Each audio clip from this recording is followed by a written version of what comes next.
Edward college ছাত্রলীগের সাধারণ সম্পাদক, পাবনা জেলা যুবলীগের সভাপতি কিংবা আওয়ামী লীগের প্রচার ও প্রচারণা উপকমিটির চেয়ারম্যান। এটি বাংলাদেশের রাষ্ট্রপতি মোহাম্মদ শাহাবুদ্দিনের রাজনৈতিক জীবনের এক টুকরো ছবি।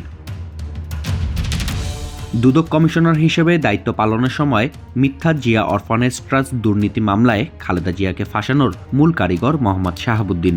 শুধু তাই নয়, সাবেক প্রধানমন্ত্রীকে নাজিমুদ্দিন রোডের পরিত্যক্ত কারাগারে পাঠানোর মাস্টারমাইন্ডও তিনি, যার পুরস্কার হিসেবে বাংলাদেশের 22তম রাষ্ট্রপতি হিসেবে চুপ্পুকে নিয়োগ দেন শেখ হাসিনা। জুলাই গণঅভ্যুত্থানের পর রয়টার্সকে দেওয়া সাক্ষাৎকারে অপমানিত বোধ করছেন বলে জানান তিনি। প্রকাশ করেছিলেন পদত্যাগের আগ্রহ, অথচ নির্বাচনের পরপরই চুপ্পুর 180 ডিগ্রি ইউটার্ন। ত্রয়োদশ জাতীয় সংসদের প্রথম অধিবেশন শুরু হচ্ছে আগামী 12 মার্চ। শুরুর দিনই সংসদে ভাষণ দেবেন রাষ্ট্রপতি মোহাম্মদ শাহাবুদ্দিন। রাষ্ট্রপতির ভাষণে এবার প্রাধান্য পাচ্ছে ফ্যাসিস্ট শেখ হাসিনার 15.5 বছরের দুর্নীতি, অনিয়ম ও অপশাসনের বিষয়গুলো।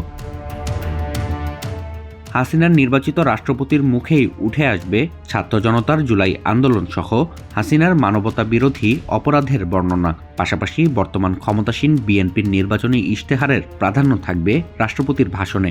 আমার দেশ পত্রিকাকে এ তথ্য জানিয়েছে মন্ত্রিপরিষদ সূত্র।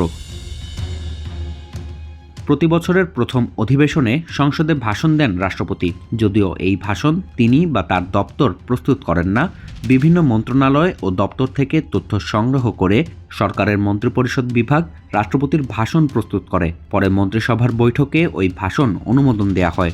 এক্ষেত্রে সরকারের ভাষ্যই রাষ্ট্রপতি পাঠ করেন। সবশেষ দ্বাদশ জাতীয় সংসদ অধিবেশন বসেছিল 2024 সালের 30 জানুয়ারি। সে অধিবেশনে রাষ্ট্রপতি মোহাম্মদ শাহাবুদ্দিনের উপস্থাপনার জন্য 143 পৃষ্ঠার ভাষণ তৈরি করা হয়েছিল। সে সময় তার ভাষণে উঠে আসে শেখ মুজিব ও শেখ হাসিনার বন্দনা। সংসদে দাঁড়িয়ে রাষ্ট্রপতি বলেন, বঙ্গবন্ধুর সোনার বাংলা বিনির্মাণে শেখ হাসিনার নেতৃত্বের কারণে অভূতপূর্ণ উন্নয়ন হয়েছে। ত্রয়োদশ সংসদের উদ্বোধনী অধিবেশনেও চুপ্পুর ভাষণ 150 পৃষ্ঠার ঘর ছুঁতে পারে বলে জানিয়েছে মন্ত্রিপরিষদ সূত্র। সম্প্রতি এনসিপির শীর্ষ নেতা নাহিদ ইসলাম অভিযোগ করেন, 24 জুলাইয়ে গণহত্যা ঠেকাতে কার্যকর ব্যবস্থা গ্রহণ করেননি রাষ্ট্রপতি শাহাবুদ্দিন। এজন্য তিনি গণহত্যার দায় এড়াতে পারেন না।